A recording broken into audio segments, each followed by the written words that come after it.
powered and approved. Better together. Available at a retailer near you.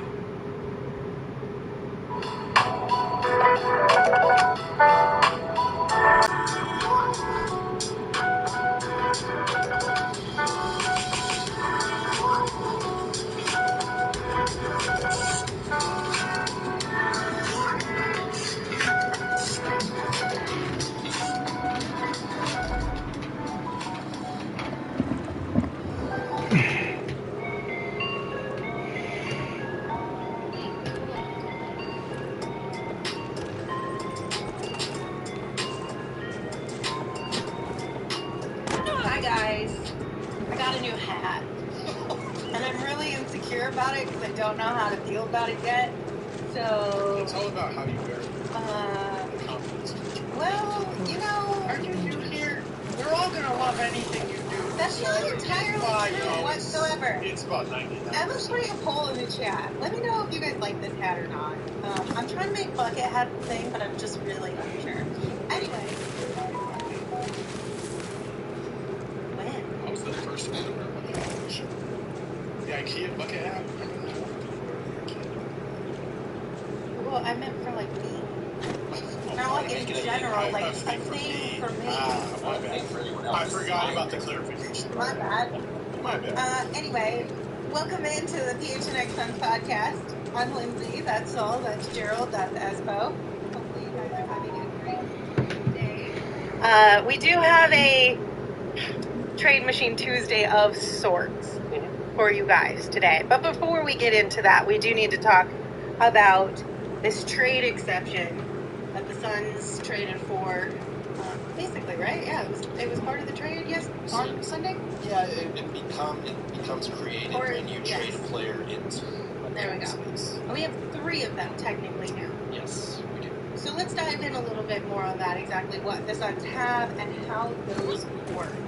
Yeah, so we have a couple of rules on these trade exceptions. Number one, I mentioned it the other day, you cannot combine trade exceptions to take on extra salary. So the Suns have a $6.5 million trade exception, they have a $5 million, and they have a $1.8 million, which, let's be honest, they probably won't use. You cannot combine those into like a $13 million trade exception.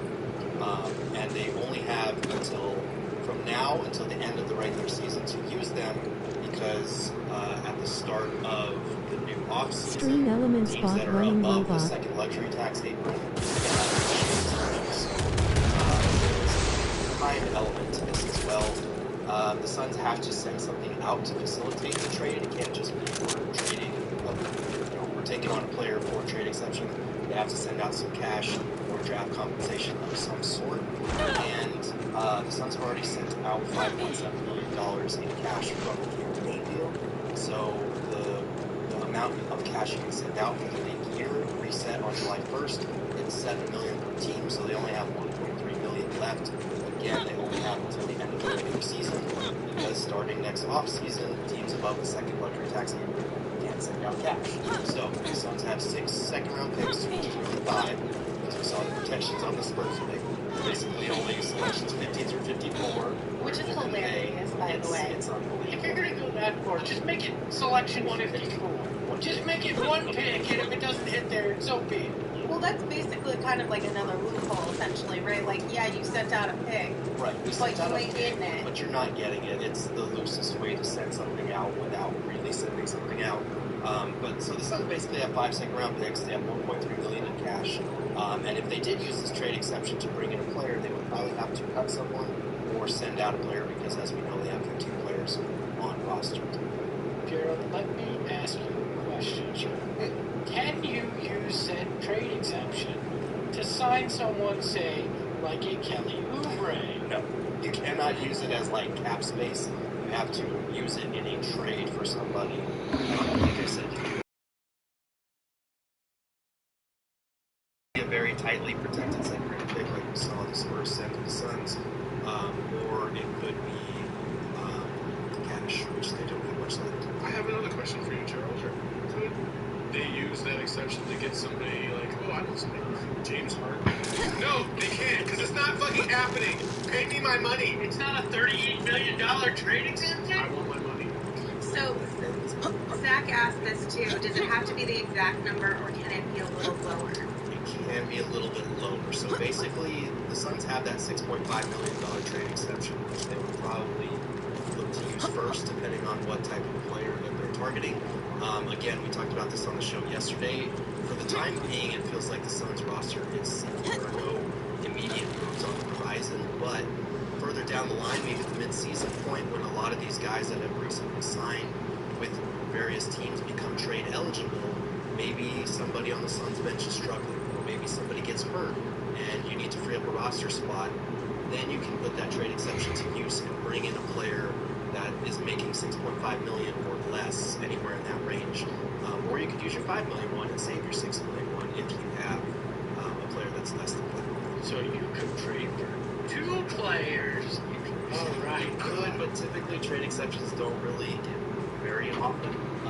They can be useful in adding extra salary or trading for a player without having to give an actual player up. But just wanted to run through those qualifiers before we talked about guys that would look to on the horizon as well. Keep it nice around the trade deadline. So, Gerald, let me ask you this. Can you use the trade exemption to sign Kelly Oubre? Because I don't think people in the chat get the Kelly Oubre coming. It's a trade. Not a free agent exception. Sorry, we're still getting spelled. Oh my goodness gracious. Okay, so don't be disappointed in this Trade Machine Tuesday shenanigans that we have going on. But to make it a little bit more fun for you guys, we'll play the jingle. Oh, just kidding. Maybe we won't play the jingle. You had one job! One job. One job! Man. Do it live, Lindsay. To be fair, I think she had more than one. She has like 85 jobs. Trade Machine Tuesday! Trade Machine Tuesday! Wait, while Emma's looking for that, Cole said, can we address the LeBron James? What? Now we're getting LeBron? What do you mean, Cole? Can we address what? The LeBron James. Yeah. Can we address the LeBron? Here, listen. I'm speaking LeBron to you because James. I'm addressing you specifically. Stop saying you're going to retire when you get swept out of the playoffs. There you go. We address it. Cole wants to know if I can ask Gerald if this means we can use it to sign. I love that somebody in the chat's like, hey, Saul, you're going to have to pay $200. There's no path. None of this. What? Are we talking about James Harden now? Yes. James Harden's not happening. I squashed it back then, and I squashed it today. It's not happening. All right, we cannot find the Trade Machine Tuesday No. shenanigans. So, It's not we. One person can't find the trade machine. let's all do it live together. Oh, Come wait, on. this is the mic. All right, I'll do it Don't with be on you, an Lindsay. island. Just do it with me. The new hat, your coward. Yeah. I feel insecure about my hat right now. Thank you very much. Because it's out of my wheelhouse. Killing it. 3. Do I look like Gilligan? This is the man rocking the pink hat today. What's wrong with the pink hat? The Nothing. pink hat with the smile on it. There's nothing wrong with it. You guys have You're fun making with fun of her bucket hat. I'm just making fun of your pink I wasn't hat. making fun of it. I just like that it matches insecure your about it. shoes, though. So I just added to the insecurity. Lindsay, you want to sing it together? All of us together.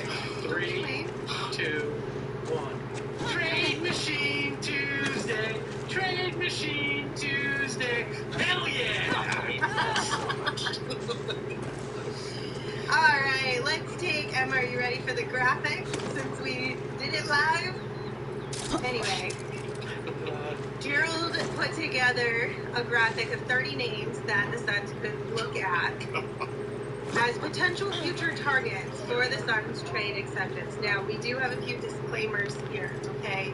Yeah, so a lot of these guys are probably not going to be available, but like I said, a few months from now, later mid-season, a lot of these guys who have recently signed with teams might become available, they'll become trade eligible, and maybe a team has a certain injury, or maybe a team's season isn't going according to plan, and they're looking at their situation like, we should get rid of some salary, or this guy isn't helping us, or he's having a bad season. You just never know how a player's season's going to go, how a team's season's going to go, what their situation might be a few months from now. So I put together a list of names that are all within that $6.5 million salary range, who are not necessarily intrinsic to what their teams are building. And I have to point out, because my favorite addition to the list was Torrey Craig, who recently signed with the Chicago Bulls. Yes, please. I would die laughing if they traded for Torrey Bro. Oh, Craig. he's going to Detroit. He's definitely going to Detroit next. If Torrey Craig comes back, if I'm Torrey Craig, I'm flat out saying no. I'm just not coming. I don't know if he can say that. It's so toxic. You're gonna literally let me move every summer just to bring me back? Like, what is wrong with you? I can't quit you. What is wrong with you? The most toxic relationship, because Torrey Craig doesn't even have a say in it. So rude. Can we trade Amani Kamara for Torrey Craig, so we can trade future Torrey Craig for current Torrey The Craig? second time we drafted a player and then traded him for Torrey Craig. What if it's James' big plan? I've got all these second rounders to draft guys to trade for Torrey Craig. Lord have mercy. But Torrey Craig is on this list. Yeah, there are a couple that are maybe a little overly optimistic, like Steph Curry. I don't think the Mavs are going to move him, even though he would be a really nice pickup in the shooting department. Jared Vanderbilt ain't happening. Yeah, Jared Vanderbilt's not, unless the Lakers have a lot of injuries with LeBron and AD, which Could happen. but that would have to be early in the season. So I'm not mad at Pat. I'm not either, especially if they wind up needing a little bit more depth at point. Like if Jordan Cleveland goes down or somebody gets hurt, or they just feel like they need more point of attack defense or more shooting or something like that. I threw a couple of point guard options in there. He's certainly one of them. And you don't really know with the 76ers. Like, they had Daniel House Jr. pick up his player option, which I don't think they probably wanted him to. He's another 3-and-D wing who might be useful.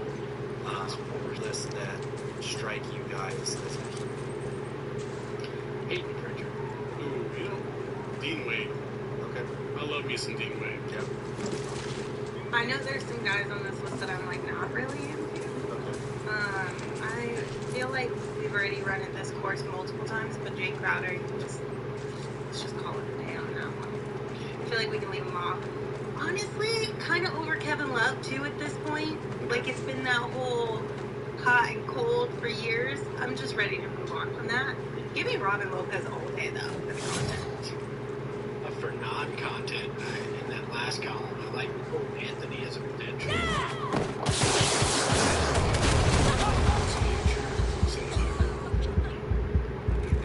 I'm not saying that. And you know what? If we're just going to lead into all this crap about, everybody hating us, why not bring in Pat Bev?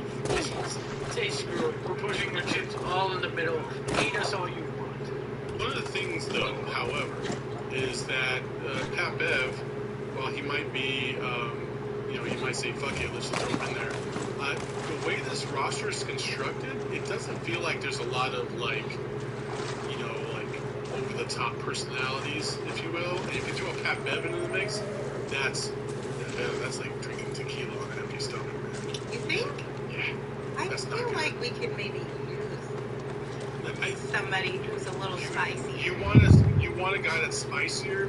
You don't want a guy that's spicy in the locker room. Like, be spicy on the court to the other team. Yeah. Don't bring that shit to me. Yeah. I think Booker would probably be over that report. It's a fair question. They do need a certain amount of toughness and grit and swagger that they've been missing over the last season or so. Pat Bev would probably be pushing the envelope a little bit in that category. I like Sadiq Bey. I feel like that's not going to happen. I like Lonnie Walker IV. I feel like that's still a little optimistic. Yeah. Cole Anthony. That if you have an injury, or maybe you just want somebody over Ishmael or something like that, consider. If you don't like Kevin Love, you're over I that. know, right? How about again? I just mentioned him a little bit earlier. Dean Wade. He's he's not the same kind of player, but he's a power forward-ish. He's kind of a tweener power forward. He can shoot from the outside, good ball handler, facilitate, play solid defense. Like he's a solid player. Like, so if you don't like Kevin Love, jump on the Dean Wade train. Hello is right. I should be all in on Sadiq You Bay. should. Because I can sell houses by the dock of the bay and all sorts of different things that I We've can moved do. on from the cove. We're out at the bay now. Sadiq Bay, come on to Phoenix. We got plenty to do with you. We're not abandoning Kaminsky Cove. Do we not have any other properties now? We have no No, properties. I'm working on it. Are you? Are you working on development as we speak? Yeah, I am. Okay. There's something with you banks of the river or something. Yeah, I'll come up with something. He just hasn't fully signed. It's still in negotiation. Yeah, I mean it's only July. I got time to find my numbers. But honestly, though, probably leaning less that any of this would happen in the near future. This would probably be, well, for a lot of the guys on this list, they can't happen in the near future anyway. Anybody, of course, who has been signed this year, you can't trade until December 15th.